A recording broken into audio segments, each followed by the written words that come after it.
Receiving simulator transmission. Uploading transmitted feed.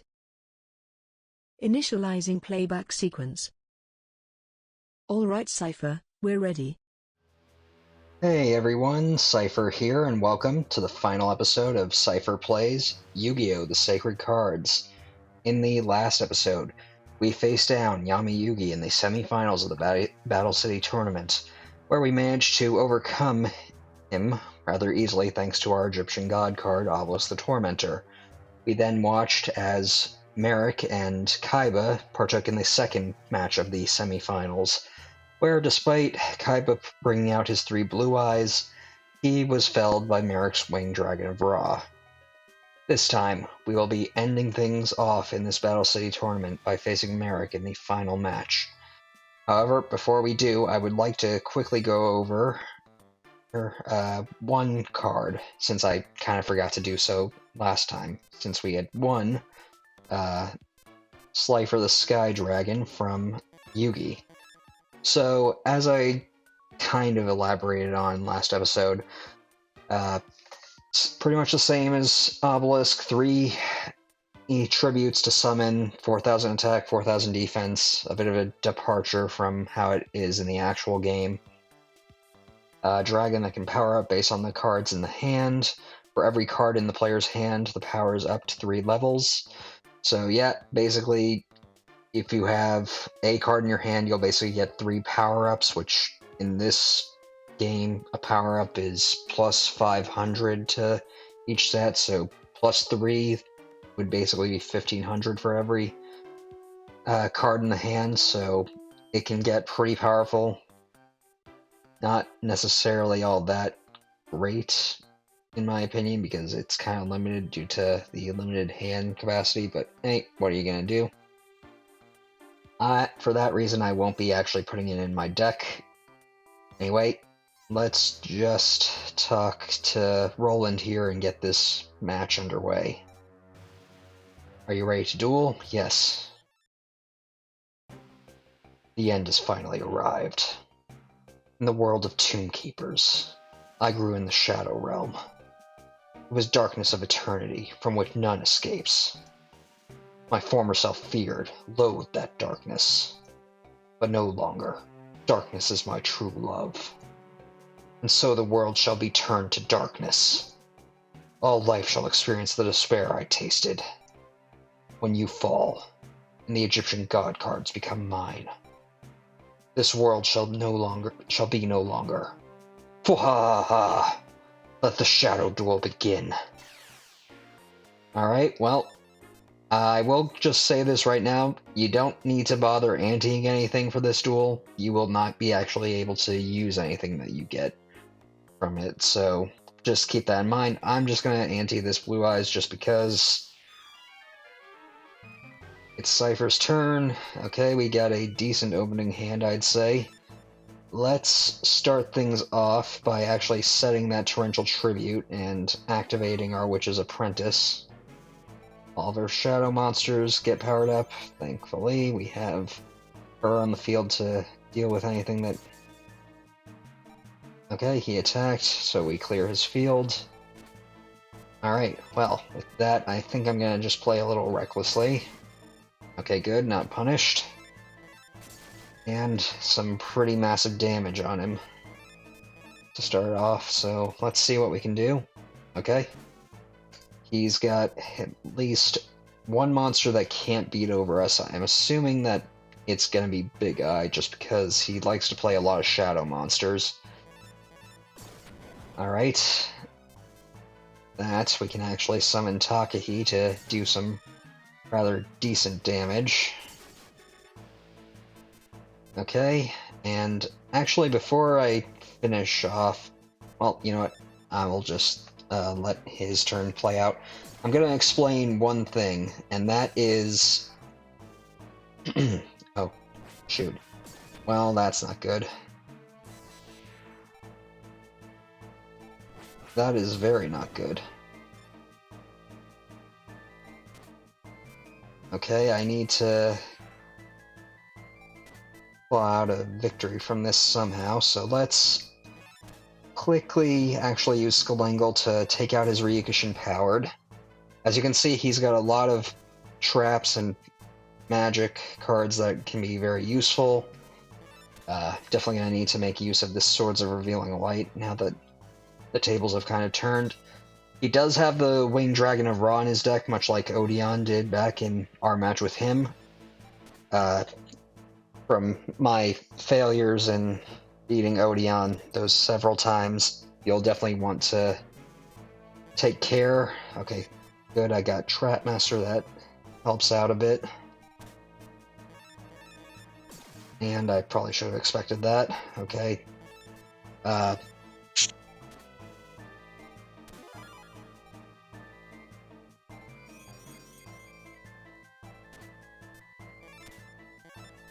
bit back there. I will say now, this game does have a bit of a fault in that you can never use the Winged Dragon of Ra traditionally, because the only way to do so would be to actually destroy it in a duel, so either when facing Odeon or Marik here, and then using the card Monster Reborn to summon it from the grave, so it's a bit tricky to actually make use of.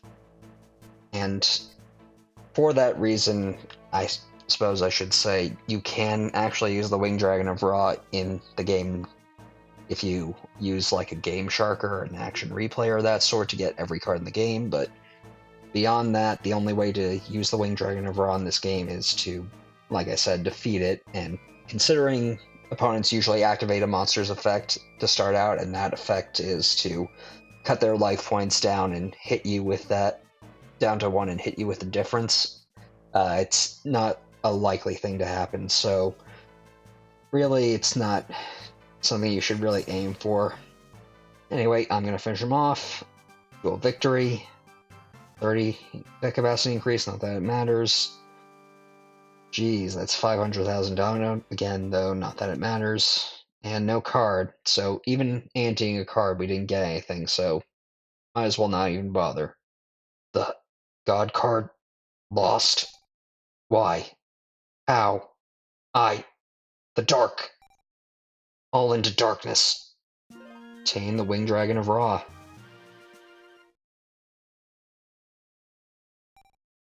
Warm!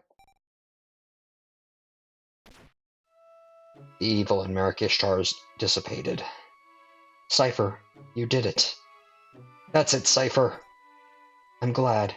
It's over. Alright, and we've gathered around Joey's hospital room. Joey! Huh? Yuki? Seipher? You're really awake, Wheeler. What's wrong with you, crying like that? You idiot. We were all freaked out and worried about you.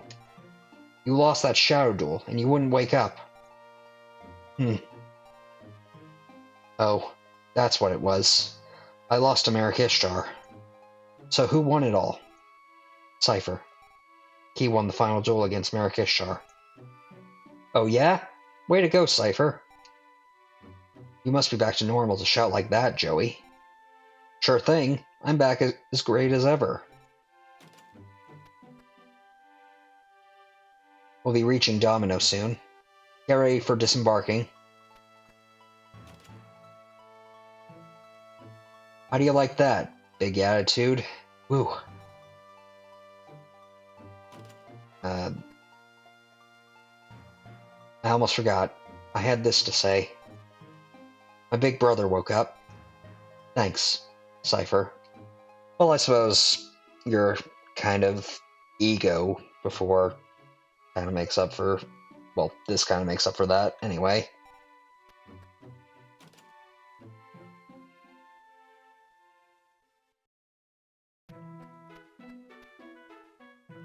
You have done admirably, Seipher. Thanks to you, Marik Ishtar has been thwarted from bringing his cruel design to fruition. Now may I ask for the return of the God cards? Yeah, as I expect, let's just see if we can get away with saying no. The god cards must be sealed away, this time forever, so that this crisis is never again repeated. Now may I ask for the return of the god cards? Yep, it's gonna be an infinite loop, so you might as well just say yes. Thank you. I am grateful for all that you have done. The evil has departed from my brother's soul. We owe it all to your selfless sacrifice. I have been witness to it all. Your courage and your friendship. They shattered the evil from the Shadow Realm. We shall never again appear before you. Farewell, and thank you. Thank you, Seipher. Well, kinda bittersweet, but hey, I bet if Yugi had won, you wouldn't have made him give up the god cards. Hey, thanks. Really. You saved me, Seipher and Yugi. Don't worry about it. We made it because we all worked hard together. Yeah, that's true. In spite of everything, it was great. I had fun competing with everyone. Yeah, me too. Even the worst villains don't stand a chance. Not when we get involved. Ah, that's going too far, Mr. Joey Wheeler. Ha ha ha, don't let it concern you, my friend. Anyway, the tournament's over now, so it's back to boring old school again. But we can get together and play anytime. We should duel then like we always do. Right, Joey and Seipher? Yeah, sure, enough. We can always play. Yeah, I suppose, though. I think I'll be moving on to something else. It's not all ending today. Okay, see you at school. Yeah, alright. See you, Seipher and Yugi. Well, I would say see you, but I actually am no longer in school, so kind of, yeah, kind of bittersweet. Anyway, with that, we have been brought to the end credits. So, I suppose now would be a good time for thoughts on the project. I would say I did enjoy this game for what is essentially an altered Battle City arc from the anime/manga. It gave me about what I expected. It really hit my nostalgia hard and brought me back to my favorite memories of watching the show, because Yugioh was one of the big anime of my childhood, right up there with Pokemon, and it really had a grip on my childhood nostalgia for quite a bit. I had the cards, I played a lot, I eventually got this game, I eventually got other games. It was kind of almost as universal as Pokemon, which I know, kind of odd to say, but that was just how it was for me. The main gameplay, while simplistic, was close enough to the regular trading card game while also having a fresh take for the time that made it pretty enjoyable, in my opinion. The ability to actually use the Egyptian god cards in-game was also a big plus, since at the time of this game's release, not even the unofficial god cards with the colored backgrounds, or colored backsides, I should say, were released in the States, and with how big they were in the show, it made the prospect of using them even for a little bit exciting. That and how deck building in this game worked made it very interesting to plan strategies, even if they are toned down by the simplistic way dueling is handled. The game, while mostly easy, did have its challenging moments too. The Aquarium made no-name duels rather challenging by actually having them take advantage of a field terrain. Uh, some of the name characters, like Weevil, though not in my case, Mako, although again not in my case, and Mai can put you through the ringer if you're unlucky, due to their preset fields and cards.